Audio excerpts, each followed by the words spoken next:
नमस्कार दोस्तों, स्वागत है आपका इस यूट्यूब चैनल पे। तो जैसा कि आप जानते हैं कि इस सेशन में हम लोग कंप्लीट लूसेंट जीके कवर कर रहे हैं, जिसमें हम लोग विश्व भूगोल को कवर कर रहे हैं। तो इसका ऑलरेडी 6 पार्ट बन चुका है, ये 7वां पार्ट है। तो चलिए वीडियो शुरू करते हैं। अगर आप किसी भी कॉम्पिटिटिव एग्जाम का प्रिपरेशन करते हैं तो वीडियो को लास्ट तक जरूर देखिएगा। चलिए वीडियो शुरू करते हैं। जल्दी से लाइक कर दीजिए और चैनल पर नए हैं तो जल्दी से चैनल को सब्सक्राइब कर लीजिए। तो हम लोग यहाँ से कवर करने वाले हैं, इसके आगे तक हमने कवर किया था। तो सूर्य ग्रहण से हम लोग स्टार्ट करने वाले हैं। तो इस वीडियो में हम लोग जानेंगे कि सूर्य ग्रहण क्यों लगता है, कैसे लगता है और कब लगता है, ठीक है। और इससे मोस्ट आने वाले मोस्ट इंपॉर्टेंट क्वेश्चन के किस तरह से क्वेश्चन पूछे जाते हैं, सारे आपको बताने वाले हैं। तो अगर हम सूर्य ग्रहण की बात करें तो इंग्लिश में से सोलर इलिप्स बोलते हैं, ठीक है। तो जब कभी, ठीक है, दिन के समय सूर्य एवं पृथ्वी के बीच में चंद्रमा आ जाने से सूर्य की चमकती सतह चंद्रमा के कारण दिखाई नहीं पड़ने लगती है, तो इस स्थिति को सूर्य ग्रहण कहते हैं, ठीक है। तो सूर्य ग्रहण किस तरह लगता है पहले ये समझिए। मान लीजिए कि आपको पता है कि जो हमारा सन है, ठीक है, जो हमारा सन है सूरज, इसके चारों तरफ सारे ग्रह क्या करते हैं, चक्कर लगाते हैं, ठीक है। इसके चारों तरफ सारे ग्रह चक्कर लगाते हैं। तो इसमें हमारा ग्रह में जो पृथ्वी है वो भी इसके चारों तरफ चक्कर लगाता है। तो मान लीजिए कि इस तरह से यहाँ पे मान लीजिए हमारा अर्थ है, ठीक है। यहाँ पे क्या है, अर्थ है। वैसे अर्थ 3 नंबर पे है, ठीक है। तो मान लीजिए कि यहाँ पे अर्थ है, यहाँ पे हम आपको समझाने के लिए बोल रहे हैं। तो अर्थ इसके चारों तरफ इस तरह से चक्कर लगाता है अपने अक्ष पे, ठीक है, इस तरह से इस पे, और इस पे रोटेट भी करता है। तो यहाँ पे एक बताया जा रहा है सूर्य ग्रहण के बारे में। तो जब क्या होता है कि पृथ्वी के बीच में चंद्रमा आ जाता है, तो सूरज हो गया और पृथ्वी हो गया, और आपको पता है कि जो अर्थ है इसके चारों तरफ क्या करता है, सूरज चक्कर लगाता है। तो सूरज के चारों तरफ पृथ्वी लगाता है और पृथ्वी के चारों तरफ चंद्रमा चक्कर लगाता है।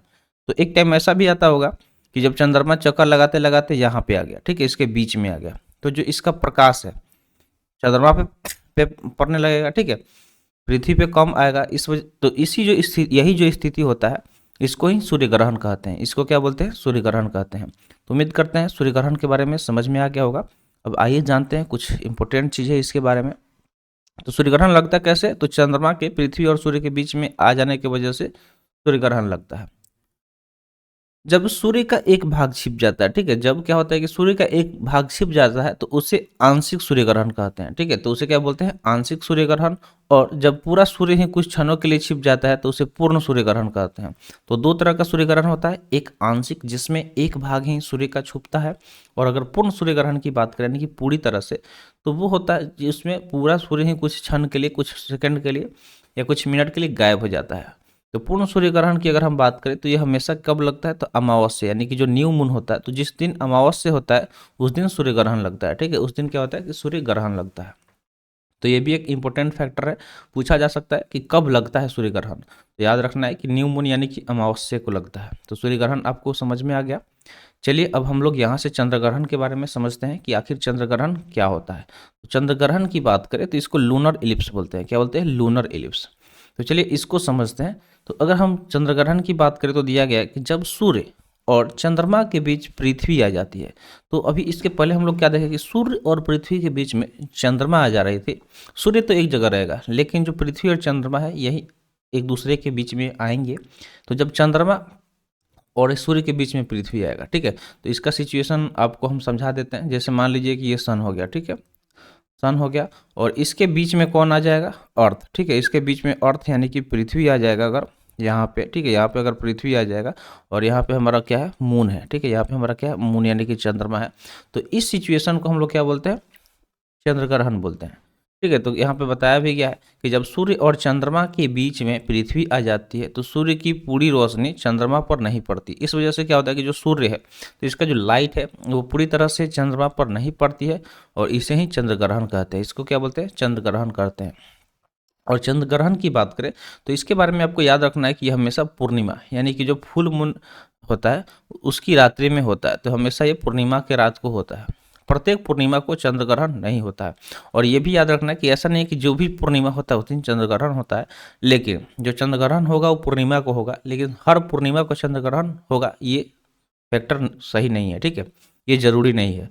तो क्योंकि चंद्रमा और पृथ्वी के कक्षापथ में 5 डिग्री का अंतर होता है, तो जो चंद्रमा है और पृथ्वी है तो उनका जो कक्षा है उसमें कितने डिग्री का अंतर है, तो 5 डिग्री का अंतर होता है, जिसके कारण चंद्रमा कभी पृथ्वी के ऊपर से या नीचे से गुजर जाता है। तो इसकी वजह क्या होता है कि जो चंद्रमा है कभी पृथ्वी के नीचे से गुजरता है या कभी ऊपर से गुजरता है। एक वर्ष में अधिकतम 3 बार सूर्य के एक वर्ष में अधिकतम 3 बार पृथ्वी के उपछाया जाता है, ठीक है। तो क्या होता है कि एक साल में ज़्यादा से ज़्यादा 3 बार जो क्या होता है पृथ्वी का उपछाया जाता है।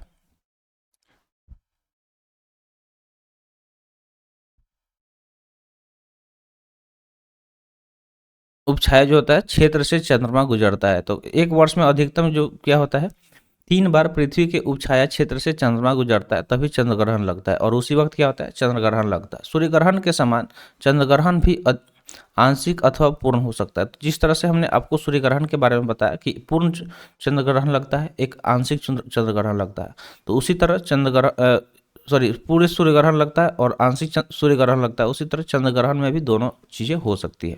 तो ये चीज़ समझ में आ गया। अब यहाँ से जो हम लोग पढ़ने वाले हैं वो पढ़ेंगे समय का निर्धारण, ठीक है। तो चंद्र ग्रहण और सूर्य ग्रहण समझ में आ गया।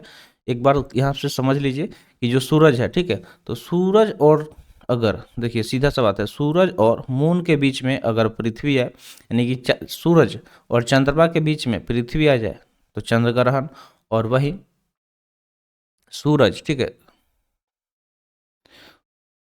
सूरज और पृथ्वी के बीच में, ठीक है, ये मान लीजिए कि सूरज हो गया, तो सूरज और इसके बीच में अगर मून आ जाए कहाँ पे, पृथ्वी यानी कि अर्थ, सूरज और अर्थ के बीच में मून आ जाए तो इसको क्या बोलेंगे, सोलर इक्लिप्स यानी कि चंद्रग्रहण बोलेंगे। तो समझ में आ गया ये चीज़। चलिए अब हम लोग समय के निर्धारण के बारे में जानने वाले हैं, पढ़ने वाले हैं।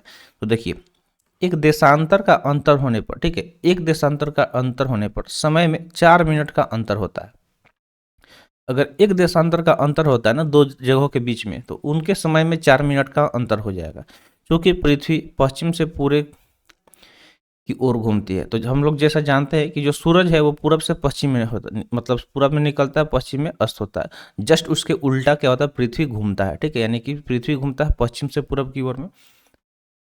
इसके फलस्वरूप क्या होता है कि ग्रीनविच से पूरब की ओर बढ़ने पर प्रत्येक देशांतर पर समय 4 मिनट बढ़ता है। तो जैसे ही हम लोग ग्रीनविच से पूरब की तरफ बढ़ेंगे, यानी कि ईस्ट की तरफ बढ़ेंगे, तो क्या होगा, प्रत्येक देशांतर पर 4 मिनट का समय जो है बढ़ते जाएगा। यानी कि मान लीजिए कि दो जगह है, ठीक है, एक जगह ये हो गया, ठीक है, एक जगह ये हो गया, तो दोनों के बीच में मान लीजिए कि ये जगह हो गया, तो इधर क्या हो गया कि ईस्ट हो गया। अगर यहाँ से हम लोग ईस्ट की तरफ बढ़ेंगे, ठीक है, या वेस्ट, मान लीजिए, सिंपल इसको समझिए, इसको यहाँ पे मानिए, इससे इधर अगर हम बढ़ रहे हैं, क्योंकि इधर ईस्ट बढ़ता है ना मैप में हमेशा, तो ईस्ट की तरफ बढ़ेंगे तो क्या होगा कि 4 जो मिनट है इधर ज़्यादा रहेगा, ठीक है, 4 मिनट ज़्यादा रहेगा। तो 1 डिग्री पर ज़्यादा मतलब 4 मिनट ज़्यादा रहता है, तथा पश्चिम जाने पर प्रत्येक देशांतर पर समय 4 मिनट घटता है। और वही इसके इधर अगर हम जाएंगे, ठीक है, मान लीजिए इधर जाएंगे तो -4 मिनट क्या होगा कि समय कम होगा। तो इसी से हम लोग कहीं का भी समय का पता लगा सकते हैं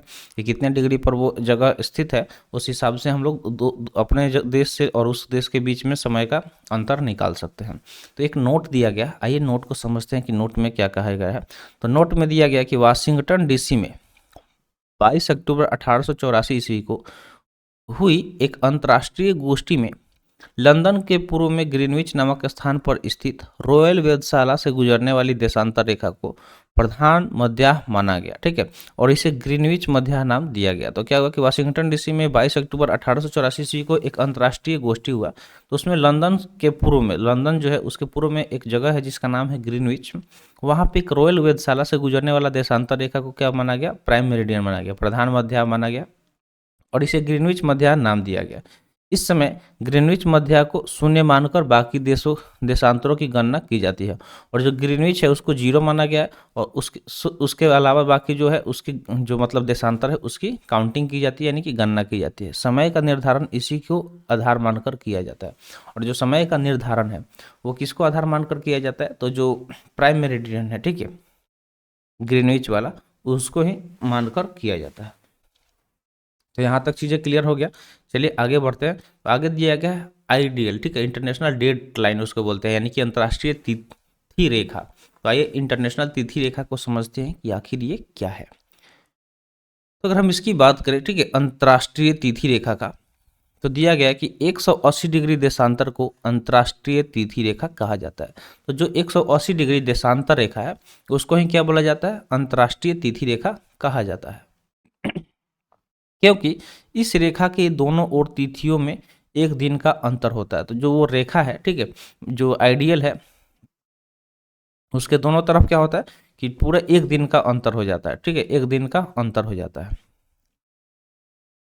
ग्रीनविच देशांतर तथा 180 डिग्री देशांतर के बीच 24 घंटे का अंतर होता है, और जो ग्रीनविच का देशांतर है तथा 180 डिग्री देशांतर है उन दोनों के बीच में 24 घंटे का अंतर होता है। 0 से 180 डिग्री पूर्व की ओर जाने पर 12 घंटे की अवधि लगती है।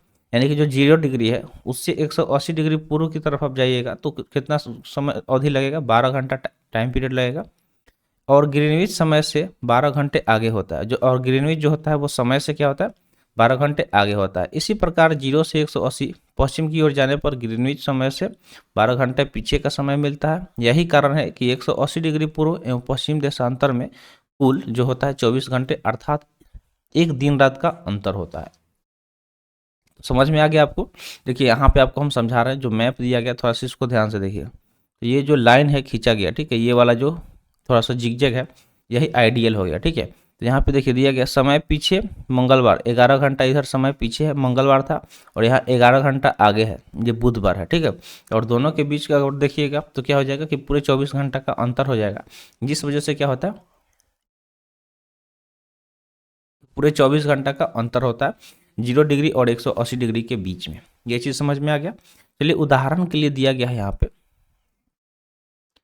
उदाहरण भी समझते हैं। दिया गया है कि उदाहरण, ठीक है, उदाहरण के लिए यदि ग्रीनविच पर बृहस्पतिवार 25 सितंबर 2003 ईस्वी को दोपहर 12 बजे हो तो 180 डिग्री पूर्वी देशांतर पर 25 दिसंबर 2003 ईस्वी की मध्य रात्रि होगी, ठीक है। जबकि 180 डिग्री पश्चिमी जो देशांतर है उस पर 24 सितंबर 2003 ईस्वी की मध्य रात्रि होगी। इसका मतलब समझ गए कि ये जो जगह दिया गया, एक तो ग्रीनविच पर दिया गया है कि जो बृहस्पतिवार का 25 सितंबर 2003 था तो दोपहर के वहाँ पे 12 बज रहे थे। वहीं अगर 180 डिग्री पूर्वी देशांतर की बात करें तो वहाँ 25 जो सितंबर है, ठीक है, 25 सितंबर 2003 की मध्य रात्रि होगी। तो ये दोपहर का है और ये मध्य रात्रि हो गया, ठीक है, यानी कि 12 घंटा का अंतर हो गया। और वहीं हम पश्चिमी देशांतर पर बात करें तो एक दिन आगे बढ़ जा रहा है और एक दिन कम हो जा रहा है, यानी कि 24 सितंबर 2003 हो रहा है और उस वहाँ पे मध्य रात्रि हो रहा है। तो मध्य रात्रि और मध्य रात्रि 24 और 25 दोनों के बीच में क्या हुआ, अंतर हो गया, कितना का, 24 घंटा का। इसका अर्थ है कि 180 डिग्री देशांतरों के दोनों ओर दो अलग अलग तिथियां पाई जाती है। जब इस रेखा को पूर्व की ओर लांघते हैं तो एक दिन दोहराया जाता है, और इसे पश्चिम की ओर लांघते हैं तो एक दिन कम किया जाता है। इसे इस प्रकार याद किया जा सकता है, ठीक है। तो इसको किस तरह से याद किया जा सकता है, इसको याद करने का एक ट्रिक दिया गया कि travel to east 1 day more to feast, ठीक है। Travel to east 1 day more to feast और travel to west 1 day less, यानी कि अगर ईस्ट की तरफ बढ़ेंगे तो एक दिन ज़्यादा हो जाएगा, ठीक है, और वेस्ट की तरफ बढ़ेंगे तो एक दिन कम हो जाएगा। ये चीज़ याद रखना है, याद रखने का ट्रिक दिया है। वास्तव में अगर हम देखें तो अंतर्राष्ट्रीय तिथि रेखा पूर्णतः 180 डिग्री देशांतर का अनुसरण नहीं करती, और यह 180 डिग्री देशांतर के दाएं एवं बाएं मुड़ जाती है ताकि स्थलीय भागों का विभाजन न हो और लोगों को तिथि के बारे में भ्रम न हो, ठीक है। तो अगर सही में देखा जाए तो जो अंतर्राष्ट्रीय तिथि रेखा है वो पूर्णतः क्या करती है, 180 डिग्री देशांतर का अनुसरण नहीं करती है। यह 180 डिग्री देशांतर के बाएं या दाएं या बाएं मुड़ जाती है ताकि स्थलीय भागों का विभाजन न हो और लोगों को तिथि के बारे में भ्रम न हो। साइबेरिया को विभाजित होने से, ठीक है, जो साइबेरिया है उसको विभाजित होने से बचाने एवं साइबेरिया को अलास्का से अलग करने के लिए, तो जो उसको देखिए विभाजित होने से बचाने के लिए और जो साइबेरिया उसको अलास्का से अलग करने के लिए 75 डिग्री उत्तरी अक्षांशों पर यह पूर्व की ओर मोड़ी गई है, ठीक है। तो इसलिए क्या किया गया कि 75 डिग्री उत्तरी अक्षांश पर यह पूर्व की ओर मोड़ी गई है, जैसे कि आपको यहाँ पे दिखा सकते हैं, ठीक है।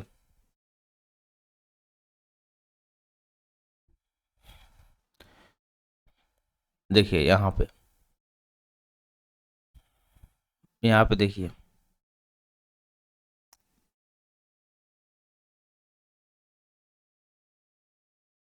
दिख रहा है आपको कुछ, तो यही चीज़ यहाँ पे बताया जा रहा था। तो थोड़ा सा मैप देखिएगा तो चीज़ें क्लियर हो जाएगी, ठीक है। इसके अलावा अगर हम बात करें तो दिया गया है कि बेरिंग सागर में यह रेखा पश्चिम की ओर मोड़ी गई है, और जो बेरिंग सागर है, ठीक है, तो बेरिंग सागर यहाँ पे देखिए, बेरिंग सागर, तो इसमें क्या किया गया है कि इसको यहाँ पे भी मोड़ा गया है, ठीक है, इसको यहाँ पे भी मोड़ा गया, आप देख सकते हैं कि यहाँ पे बेरिंग सागर दिया गया है, तो बेरिंग सागर में भी इसको क्या किया गया है, मोड़ा गया है। आगे दिया गया कि फिजी द्वीप समूह एवं न्यूजीलैंड के विभिन्न भागों को एक साथ जोड़ने के लिए यह रेखा दक्षिण प्रशांत महासागर से पूर्व दिशा की ओर मोड़ी गई है। और उसके बाद क्या किया गया कि जो फिजी द्वीप समूह है और जो न्यूजीलैंड के जो विभिन्न भाग है उसको एक साथ रखने के लिए ये जो रेखा है वो दक्षिण प्रशांत महासागर में पूर्व दिशा की ओर मोड़ी गई है। तो यही रीजन है कि इसको थोड़ा सा जिगजैग रखा गया, टेढ़ा मेढ़ा रखा गया, क्योंकि मतलब जो यहाँ पे दिया गया कि साइबेरिया को अलास्का से अलग करने के लिए और इसको विभाजित होने से बचाने के लिए 75 डिग्री उत्तरी अक्षांश पर इसको मोड़ा गया। और बेरिंग सागर में यह रेखा को क्या किया गया कि रेखा को पश्चिम की ओर मोड़ा गया, और फिजी द्वीप समूह और न्यूजीलैंड के जो विभिन्न भाग हैं उससे को एक साथ रखने के लिए भी इसको मोड़ा गया। तो यही रीजन है कि इसको 2-3 बार मोड़ा गया, ठीक है। चलिए आगे बढ़ते हैं। यहाँ पे दिया गया नेक्स्ट पॉइंट कि अंतर्राष्ट्रीय तिथि रेखा आर्कटिक सागर, चूकी सागर, बेरिंग स्ट्रेट व प्रशांत महासागर से गुजरती है। तो मोस्ट इंपोर्टेंट चीज़ आपसे पूछा जा सकता है कि IDL यानी कि इंटरनेशनल डेट लाइन, जिसको हम लोग अंतर्राष्ट्रीय तिथि रेखा बोलते हैं, तो कहाँ से होकर गुजरती है। तो आपको नाम क्या क्या याद रखना है, आपको ये सारे नाम याद रखना है, ठीक है। चलिए इसको हम अंडरलाइन कर देते हैं, जैसे कि हो गया आर्कटिक सागर, चूकी सागर, बेरिंग स्ट्रेट व प्रशांत महासागर, तो इनसे होकर ये गुजरता है। नेक्स्ट यहाँ पे दिया गया कि 1884 ईस्वी में वाशिंगटन में संपन्न इंटरनेशनल मेरिडियन कॉन्फ्रेंस में 180वें यमयोतर को अंतर्राष्ट्रीय तिथि रेखा निर्धारित किया गया है, ठीक है। तो 1884 ईस्वी में जो वाशिंगटन में संपन्न हुआ इंटरनेशनल मेरिडियन कॉन्फ्रेंस, उसमें 180वें यमयोतर को अंतर्राष्ट्रीय तिथि रेखा निर्धारित किया गया है। ऐसा इसलिए किया गया ताकि विभिन्न देशों के मध्य यात्रियों को कुछ स्थानों पर एक दिन का अंतर होने के कारण परेशानी न हो। तो इसलिए ऐसा किया गया कि जो यात्री हैं अलग अलग देश के, तो अगर उनके बीच में समय का गड़बड़ हो जाएगा, तो मान लीजिए फ्लाइट हो गया, ट्रेन हो गया, तो कोई और टिकट कहीं मतलब टिकट कराने कोई पहले करा लेगा, किसी का ट्रेन मिस हो जाएगा, किसी का प्लेन मिस हो जाएगा। इस वजह से इस चीज़ को ऐसा किया गया। यहाँ पे एक नोट भी दिया गया, नोट में दिया कि बेरिंग जल संधि अंतर्राष्ट्रीय तिथि रेखा के समांतर स्थित है। तो जो बेरिंग जल संधि है वो क्या है कि जो अंतर्राष्ट्रीय तिथि रेखा है उसके समांतर स्थित है। इसको ज़्यादा समझने के लिए मैप को देखना होगा। तो यहाँ पे जो मैप दिया गया, तो बेरिंग देखिए यहाँ पे ऊपर दिया गया था बेरिंग सागर, वो क्या है उसके समांतर यानी कि पैरेलल स्थित है। तो देख लिए। चलिए अब देखते हैं समय जोन व समय मानक, ठीक है। समय जोन व मानक समय, ठीक है, समय जोन व मानक समय को हम लोग देखेंगे और उसको समझेंगे।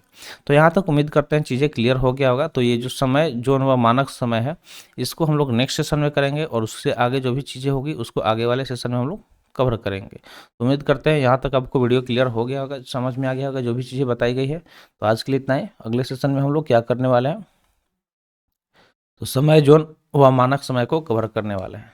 तो मिलते हैं फिर अगले वीडियो में। Thanks for watching. जय हिंद।